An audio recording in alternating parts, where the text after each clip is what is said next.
Hey, everybody, off the Mike Sports Network here. Another edition of Off the Top Rope. Some interesting quotes from the former Mariah May, now known as Blake Monroe, and these were kind of eye opening, and they kind of raised a few red flags. I mean, a lot of people will spin their own narratives about how this whole thing played itself out, where Mariah May was in AEW at the start of the year as the women's champion, and now she's in NXT as Blake Monroe. So it's a wild sequence of events, like professional wrestling in 2025.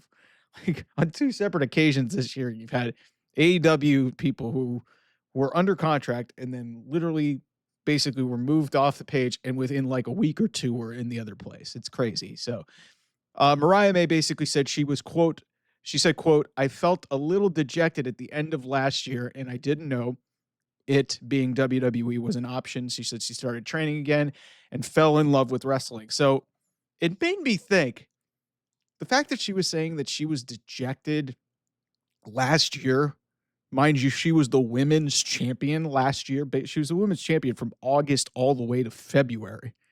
So she was dejected. And I said this before. Anybody who's trying to say that, there wasn't a fumble here by Tony Khan, and we don't know the context of this, but look, Mariah needed a place to go to elevate herself. And she went to AEW because she wasn't really on WWE's radar at that point. And regardless of if Tony Khan knew that this was going to be a short-term thing, like at least book her like something. It's almost like AEW, like gave her this arc. You knew that she was only going to be there for a couple of years. And then you basically did the bare minimum. And, from the sounds of it, it almost seems like you sucked the life out of her because she did not have a good run as champion. And this is what I say is like, listen, if you don't have meaningful title defenses or you don't have anything meaningful come out of it, title reigns mean nothing. They mean nothing. So,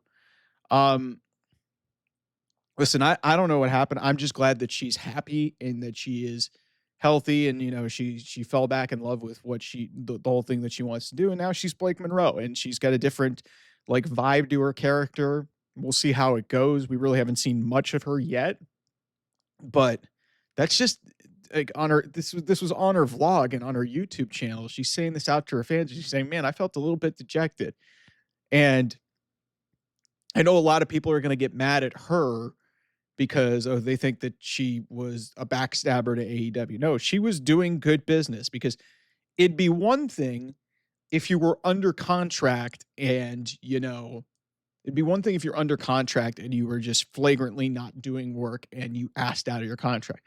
She, to our recollection, she served out the time of her contract. That we don't know when that contract was signed, how long it was. It seems like it was 2 years. We will never know the full details of beginning to end of everything. She did good business. They gave her a story. They gave her an arc with Tony Storm. They gave her a women's championship run. But my opinion is that if you can connect the dots here, why she's dejected, like just put two and two together here, man. She had a shitty world title run. And it's not her fault.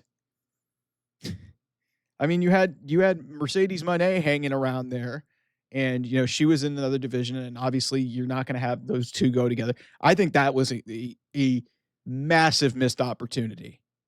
We'll never know, and hopefully at some point those two get into a ring together. But that is a massive missed opportunity to have those two in the same company as each other for basically a year. And they never crossed paths. Not even a backstage segment, anything. Minimum backstage segment. That's just a failure. That is a failure. When you have talented people and like everybody will make their jokes of saying Mercedes probably wouldn't have agreed. We'll never know. We'll never know. But whatever it was, it wasn't a good sound business thing, because if you're Tony Khan and you're like, okay, we know we're only going to have her for 2 years, don't just like book her like shit. Cause that's the way I took this, is like her passion was sucked out of her because like they didn't do anything like significant to like, make her feel strong as a champion, like outside of the fact when she was with Tony Storm.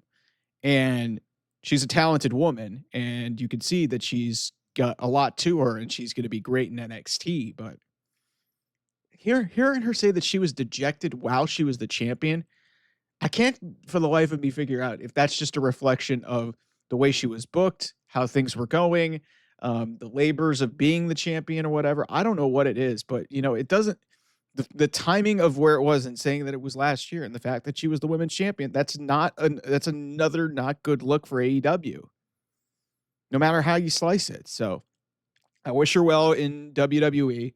We'll see how everybody reacts to this because like this is going to be it's definitely a headline grabbing quote that she basically says, yeah, I was dejected, and then her manager was able to get things done, and like good for her.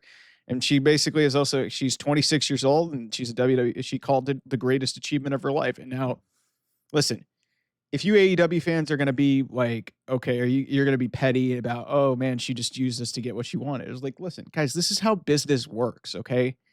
And I give her credit, man. Like she didn't pigeonhole herself and basically just stay in one place and, sell out for the money. She wanted to be in WWE. She was a big WWE fan. She wanted to be there. And so she did the short-term thing for a long-term output. I just think Tony Khan could have, done more potentially for her, like in terms of maximize. But the fact is, he knew that she wasn't going to be around. So he's just like, hey, whatever. If that led to her being dejected about this, that's not a good look. So anyway, thanks so much. I can't even talk. Thanks so much for watching. I'll see you guys. Bye-bye.